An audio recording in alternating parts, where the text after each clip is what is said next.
Maafkan kami atas segala dosa kesalahan kami di belakang situ.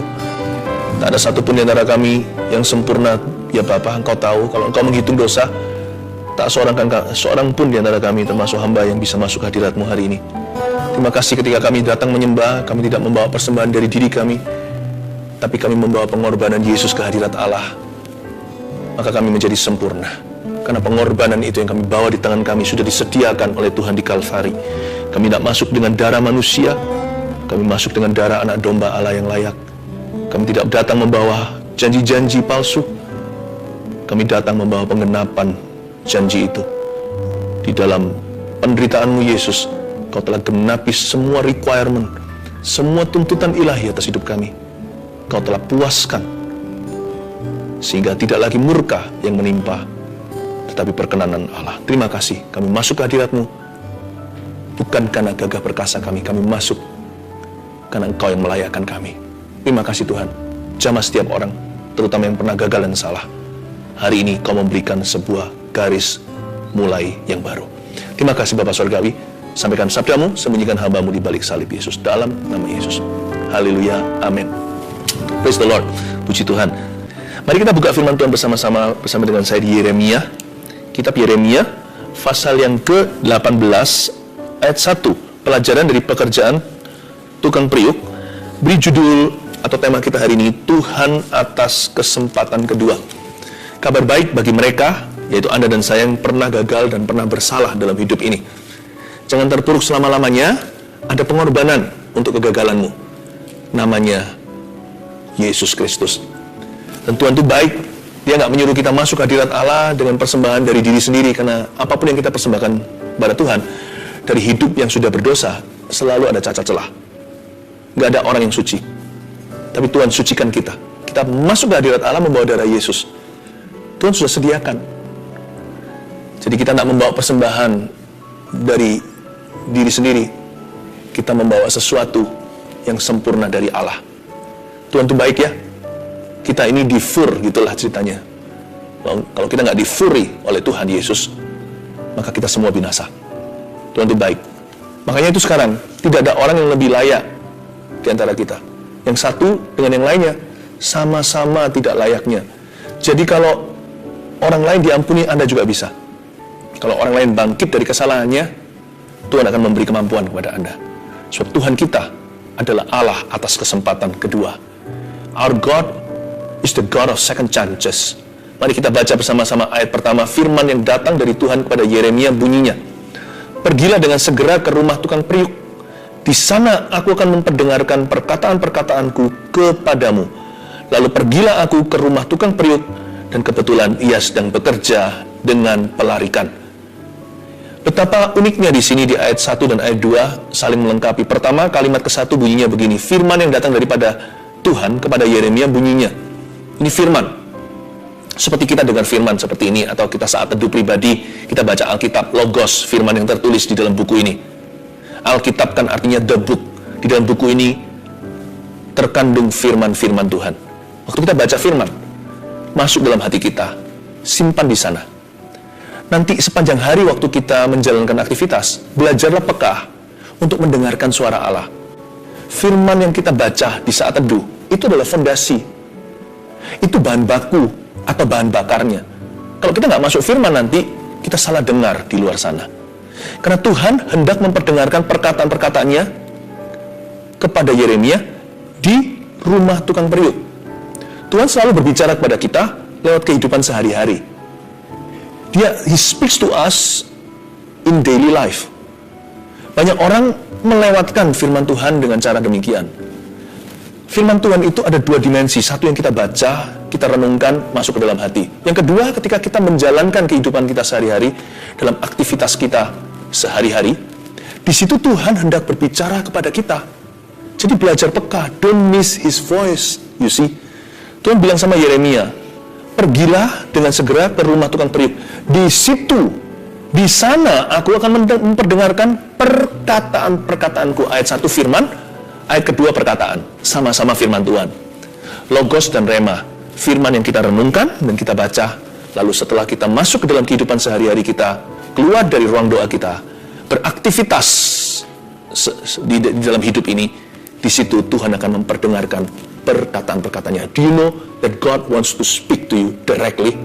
Tahukah Anda bahwa Tuhan ingin berbicara kepada Anda secara langsung?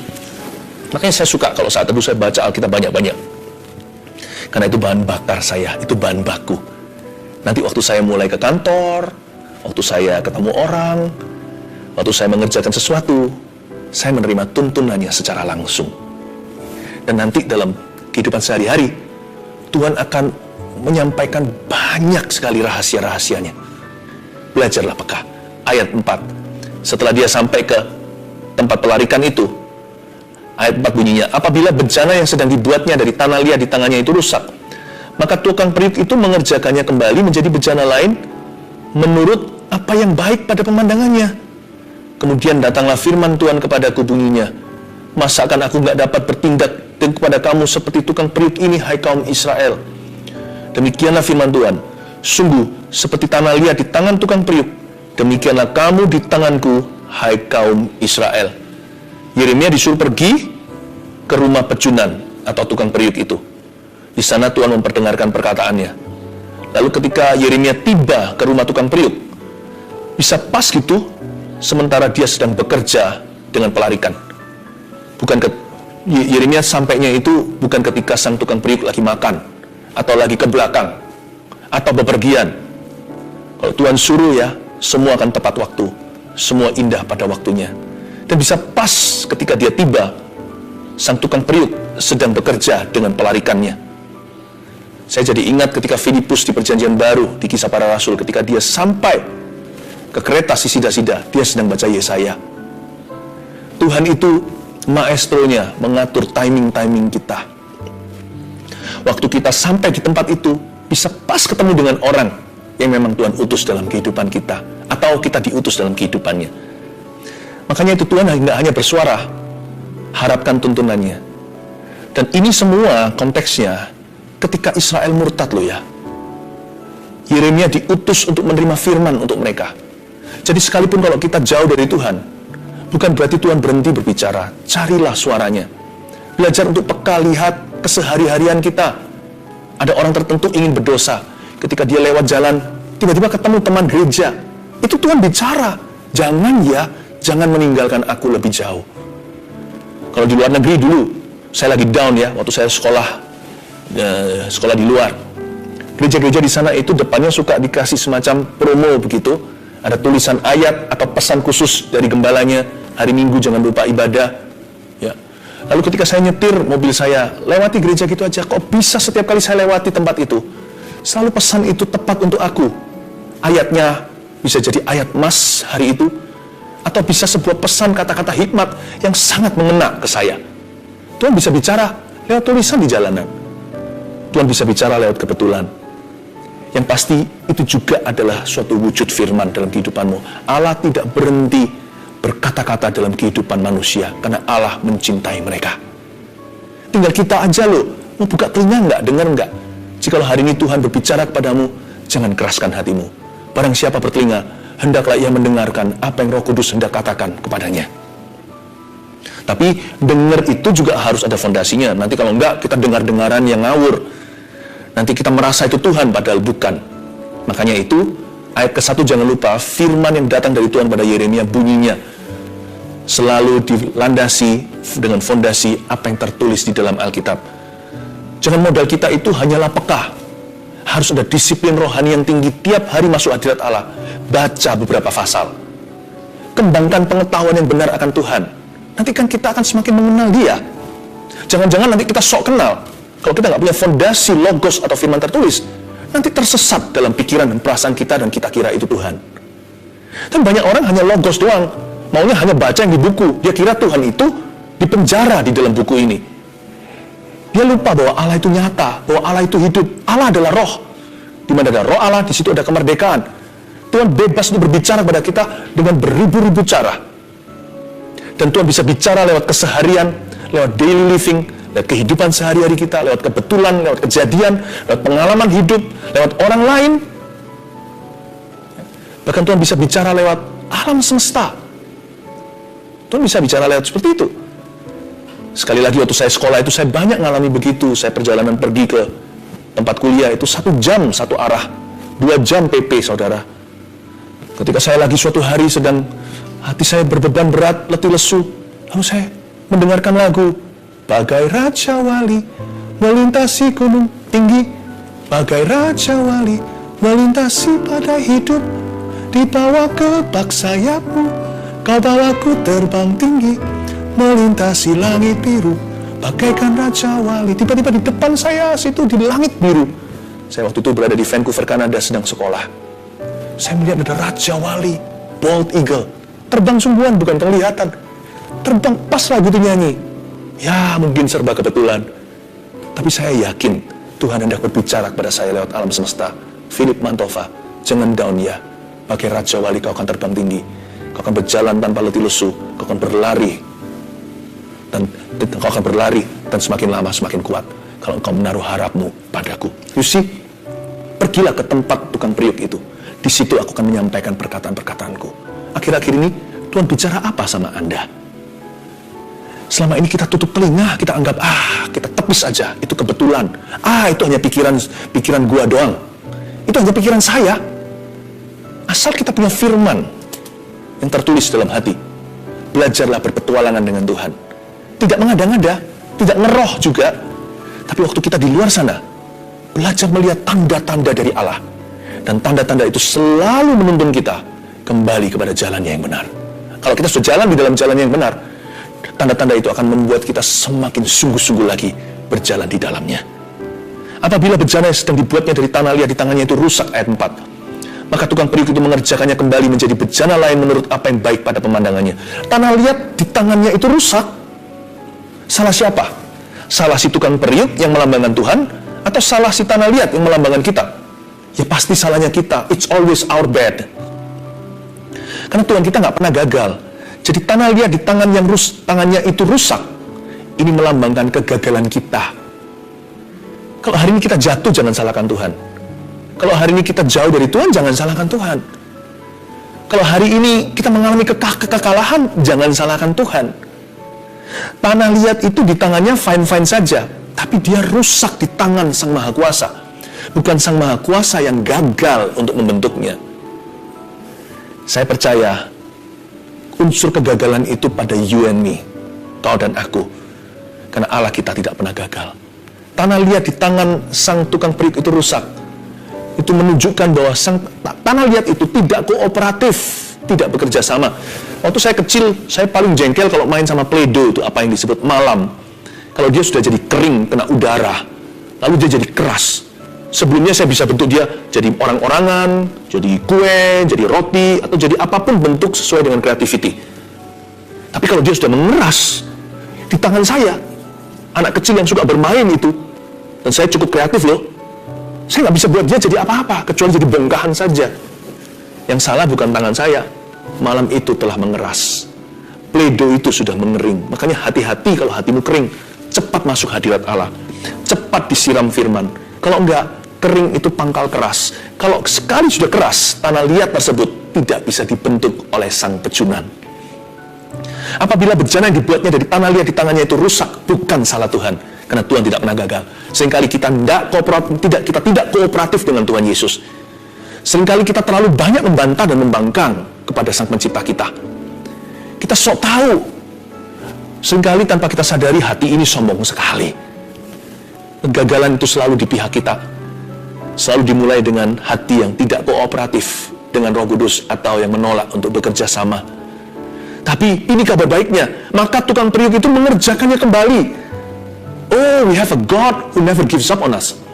Kita punya Tuhan yang tidak pernah menyerah atas hidup kita. Kita punya Allah yang tidak pernah menyerahkan kita kepada maut atau menyerahkan kita kepada si jahat. Inilah kabar baiknya. He will never abandon you and me. Dia tidak akan pernah menolak Anda dan saya. Semerah apapun dosamu, seperti kirmisi, akan sanggup Tuhan sucikan menjadi lebih putih dari salju. Allah kita selalu ready to forgive, selalu siap untuk mengampuni. Saya sebut Tuhan itu the sovereignly good God.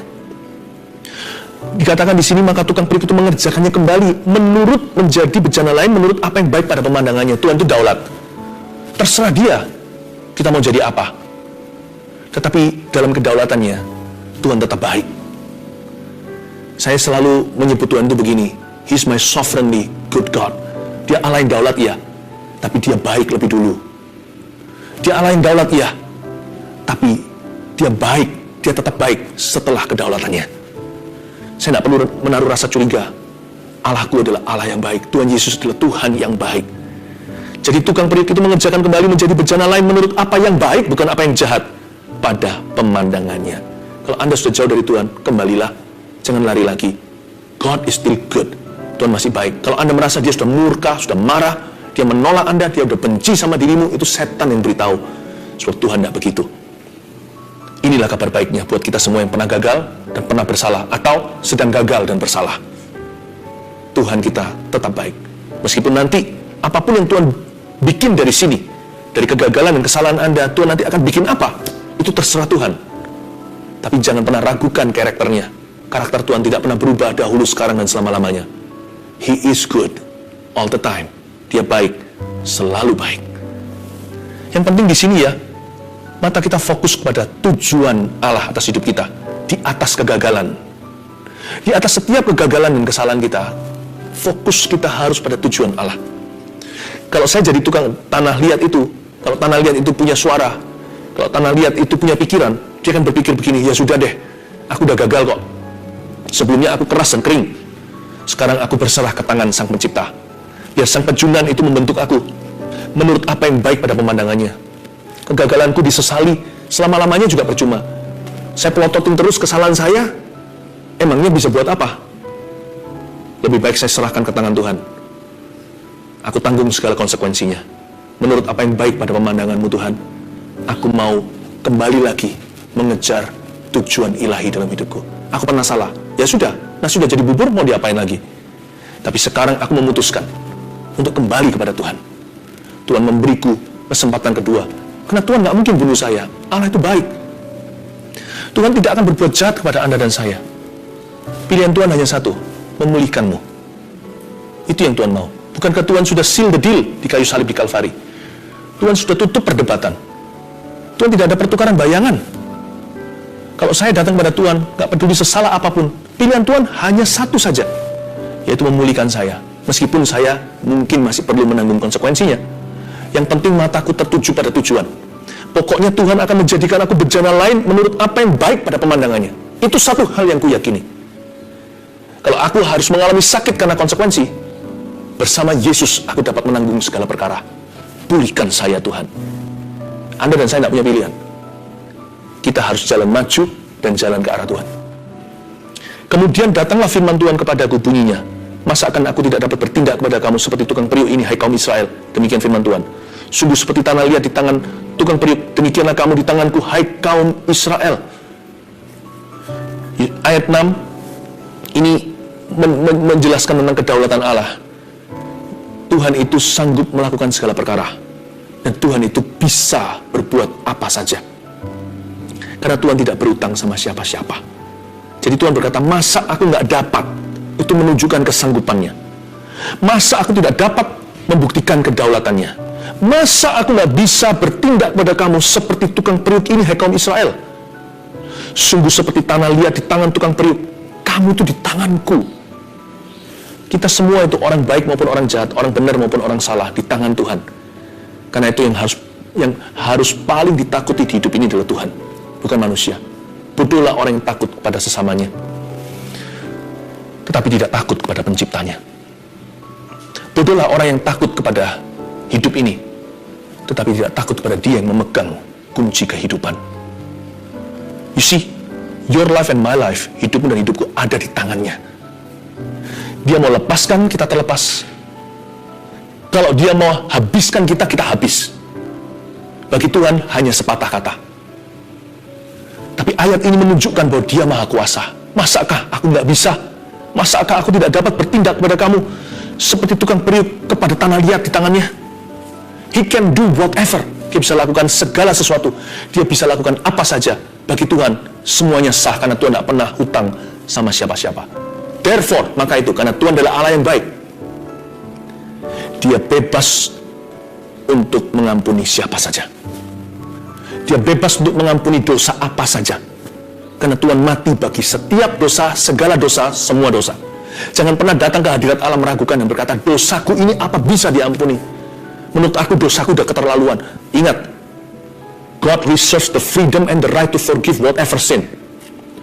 Tuhan reservasi hak bebasnya, kemerdekaan, hak absolut dan kedaulatan untuk mengampuni dosa apapun juga, segede apapun juga.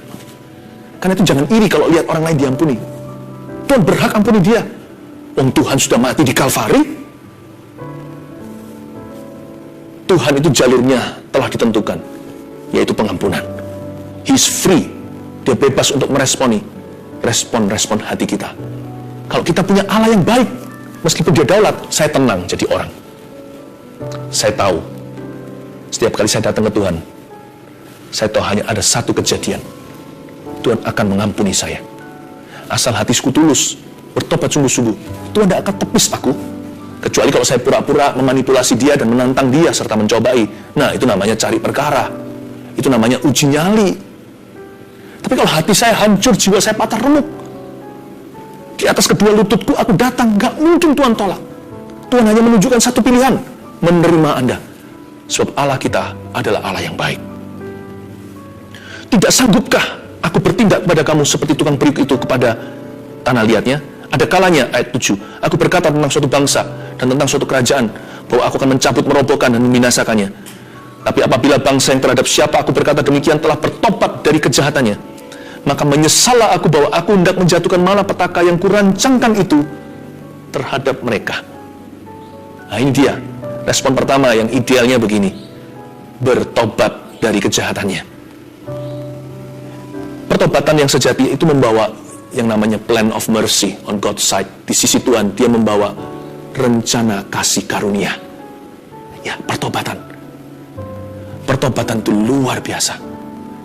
Gak peduli Anda salah apa, kalau Anda datang dengan rendah hati, Ahab pun raja jahat itu diampuni. Bayangkan, tapi dia jahat lagi, nah itulah masalah kebinasaannya. Tapi kalau kita datang pada Tuhan, bertobat dari kejahatan kita sungguh-sungguh, God has only one plan for you. Tuhan hanya punya satu rencana untukmu. Dia merancangkan rencana kasih karunia atas hidup Anda. Ayat 9, ada kalanya aku berkata tentang suatu bangsa dan tentang suatu kerajaan bahwa aku akan membangun dan menanam mereka. Tetapi apabila mereka melakukan apa yang jahat di depan mataku dan tidak mendengarkan suaraku, maka menyesallah aku bahwa aku hendak mendatangkan keberuntungan yang kujanjikan itu kepada mereka. Nah, respon yang berikutnya adalah respon yang salah. Rebellion atau lawan kata pertobatan, yakni pemberontakan. Kalau kita melakukan apa yang jahat di depan mata kita, sekalipun Tuhan sudah pernah memberi kita janji-janji indah, Tuhan hanya punya satu rencana untuk orang yang menguji nyalinya, melawan Tuhan dengan sengaja. Hanya satu, plan of judgment atau rancangan murka. Kita bisa pilih hari ini, kita mau mengalami rencana murka atau rencana kasih karunia. Sebab itu katakanlah kepada orang Yehuda, ayat 11, dan kepada penduduk Yerusalem, beginilah firman Tuhan, sesungguhnya aku ini sedang menyiapkan malapetaka terhadap kamu dan merancangkan rencana terhadap kamu. Baiklah kamu masing-masing bertobat dari tingkah lakumu yang jahat, dan perbaikilah tingkah lakumu dan perbuatanmu. Tetapi mereka berkata, tidak ada gunanya, sebab kami hendak berkelakuan mengikuti rencana kami sendiri, dan masing-masing hendak bertindak mengikuti kedegilan hatinya yang jahat. Mengikuti kedegilan hati yang jahat. Please saudara-saudara, jangan pernah keraskan hati.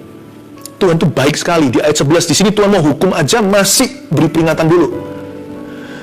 Seperti orang mau foto gitu, kasih 1, 2, 3. Ini bukan hanya 1, 2, 3. Tuhan menunggu bertahun-tahun terus bicara lewat nabi.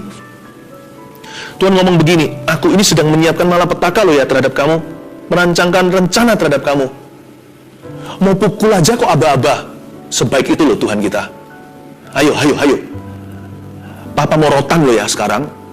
Cepat bertobat, cepat berbalik, perbaiki tingkah langkahmu.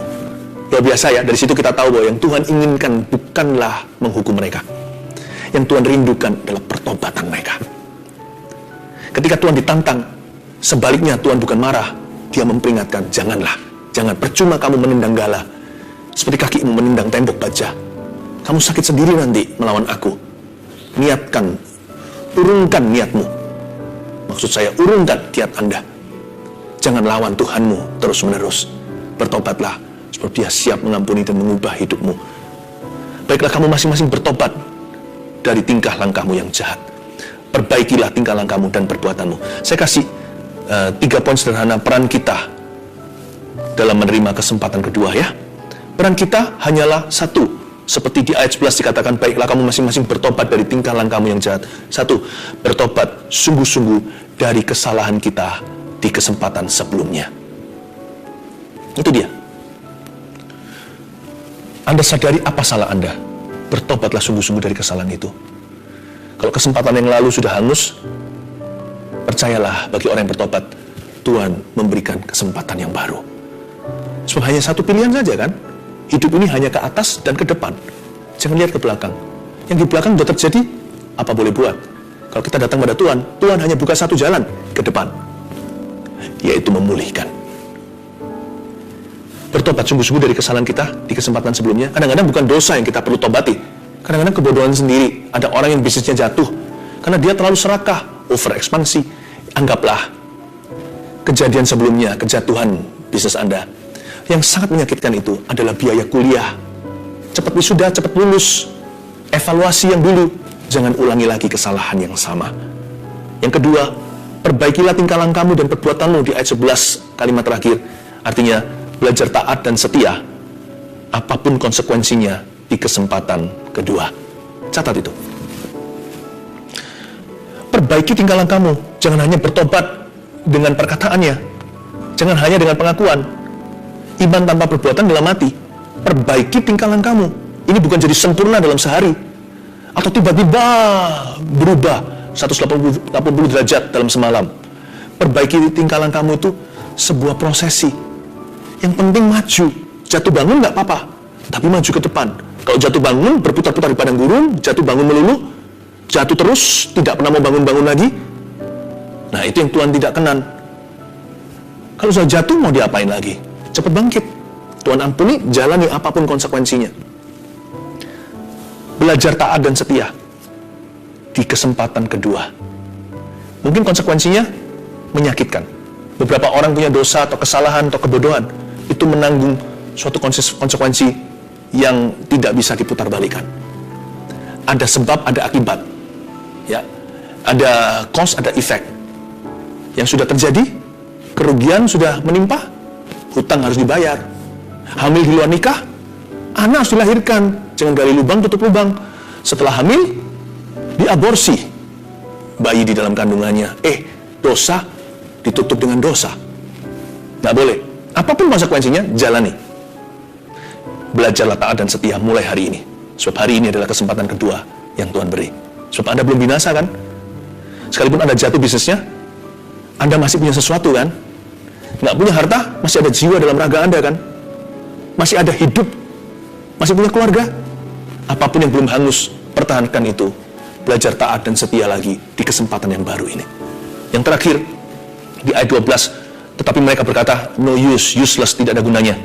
Sebab kami hendak berkelakuan mengikuti rencana kami sendiri, dan masing-masing hendak bertindak mengikuti kedegilan hatinya yang jahat. Wah, orang Israel ini jahat ya, keras hatinya. Sudah diperingatkan masih ngomongnya begitu. Mereka berkata, tidak ada gunanya. Useless. Yang ketiga, lawan katanya, nikmati prosesnya bersama Tuhan Yesus dalam rencana Allah. Dikit demi sedikit, setiap sifat demi sifat. Nikmati prosesnya bersama dengan Tuhan Yesus. Jangan lari lagi dari hadirat Allah. Dan jangan bodoh lagi untuk kedua kali. Nikmati prosesnya dengan Tuhan Yesus. Jangan berkata, tidak ada gunanya. Tuhan, sekalipun menyakitkan, aku akan jalani jalan ini. Aku akan nikmati prosesnya dengan Tuhan Yesus. Asal aku tetap mengikuti rencana Allah. Aku tahu kalau aku ikuti arus air ini, itu akan memimpinku suatu hari kepada kemerdekaanku. Aku tidak mau lagi ikuti huru hara, foya-foya. Aku tidak mau mengikuti jalan dosa. Aku mau mengikuti jalur ini. Sekalipun sekarang aku belum melihat kelegaan. Kalau aku terus berjalan dalam rencana Allah, aku tahu ini proses Tuhan.